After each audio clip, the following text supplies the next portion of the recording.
Здравейте, аз съм Адара, а вие сте с моят канал Star Sky Адара Таро. От много отдавна не съм се включвала, действително месец и половина стана, горе-долу от последното ми видео, но бях и на почивка и възпрепятствана, за да правя видеа. Затова в следващите дни ще компенсирам и се надявам да ви бъде интересно и полезно това, което предстои да чуете. Темата, която съм избрала за днес, се нарича "Какво ми предстои в близко бъдеще до 1 месец". И така, нека да видим какво предстои на всички нас, които сме на честотите на канала.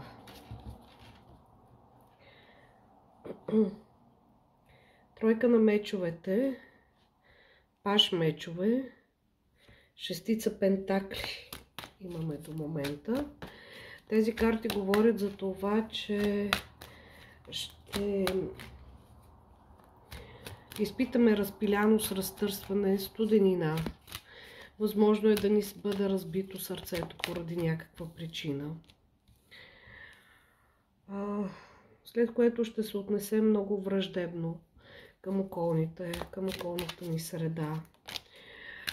Ще се борим за своето право, за да защитим себе си. Шестица на пентаклите пък ни казва, че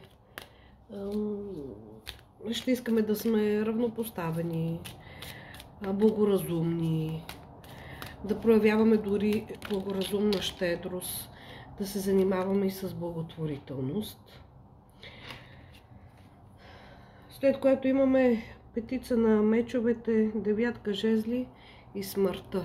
В крайна сметка всички тези негативни усещания вътре в нас, които ще бъдат предизвикани или вече ги има, ще претърпят една трансформация и съответно ще дойде техният край, просто защото няма как до безкрай да се намираме в такова състояние на безчестие, на изгнание, на осуетяване, на осуетени планове, на наблюдение, на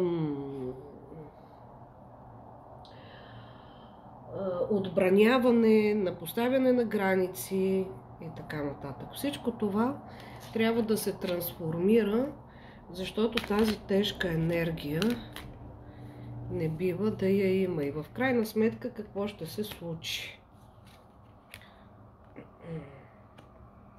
Ще поставим едно огнено ново начало, но тук имаме и присъствието на дявола, което означава, че поставяйки това начало, по някакъв начин ще бъде замесен дяволът в цялата история, дали било чрез лъжа, измама или пък съблазън, без значение, и в крайна сметка пак ще ни доведе до тези сълзи. Опа, извинявам се.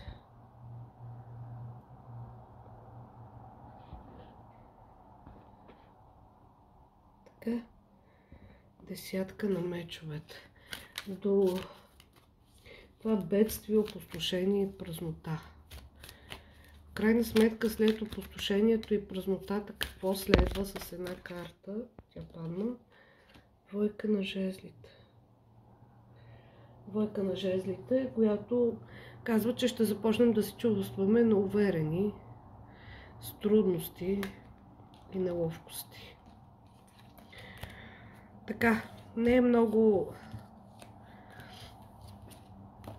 цветущо това, което виждам в момента, но в крайна сметка има и такива периоди. Тук говорим за до 1 месец, така че не е много дълъг периода.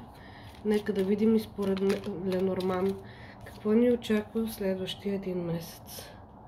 Книгата, някаква тайна ще се пази от нас, ще се крие. Няма да ни е известно. Букетът.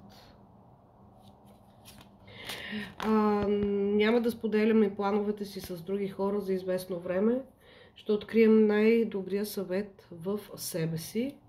Някой от нас ги очаква интимност и тайни приятни моменти.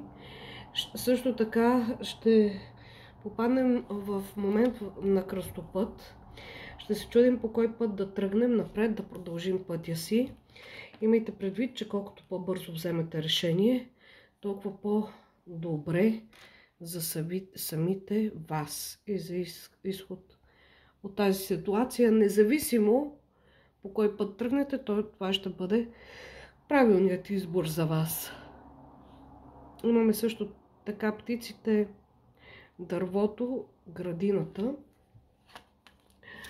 Птиците ни казват, че ако получим предложение за работа, е хубаво да го обмислим добре преди да го приемем, т.е. да не бързаме да отговаряме, да си направим детайлен анализ също така. Добре. Дървото отново ни напомня за това, че е правилно да се доверим на себе си и да се опрем на себе си преди да се опрем на някой друг.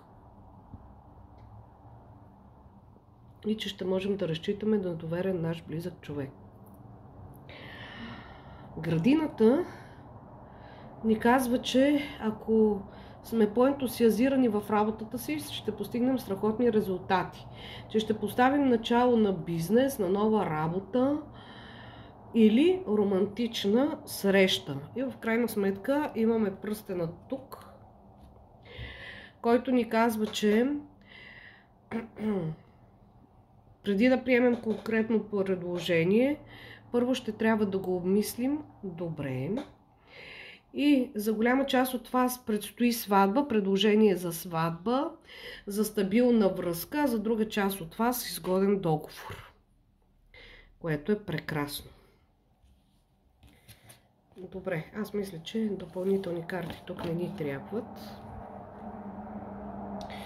И на финалът нека да видим какво ще кажат и ангелите относно това, което ни очаква в рамките на близкият един месец. Казват ни да изчистим страха с вакуум. Голяма част от вас изпитват страх, независимо по каква причина, който им пречи. Страха пречи на всеки един от нас. Така че хубаво е да го премахнете, да работите върху изчистването му.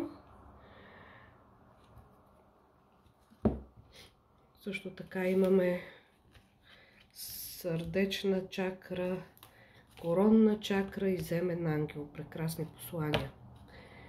И те гласят: помолете Архангел Михаил и Архангел Рафаил да изчистят всички енергии на страха от теб, вашето обкръжение, тази ситуация и всички участници в нея. Добре, чудесно. Сърдечната чакра. Ще намерите отговор на въпроса в сърцето си, независимо какво ви интересува. Отворете го, за да давате и получавате любов. Много е важно да се отнасяме към всичко и всички хора, независимо какво съответно са ни причинили или пък как са се отнесли към нас, с любов. Тогава тя се връща стократно към вас и хората се променят начина си на възприятие спрямо вас. Коронна чакра. Обърнете внимание на идеите си, защото те са послани от Бога, изпратени в отговор на вашите молитви. И земен ангел. Вие сте работник на светлината, дошъл на земята да учи хората на любов. Какво по-хубаво от това? Прекрасни послания от ангелите за следващият един месец. Надявам се да ви бях полезна. Това беше всичко от мен за днес. Благодаря ви, че отново бяхме заедно и до нови срещи!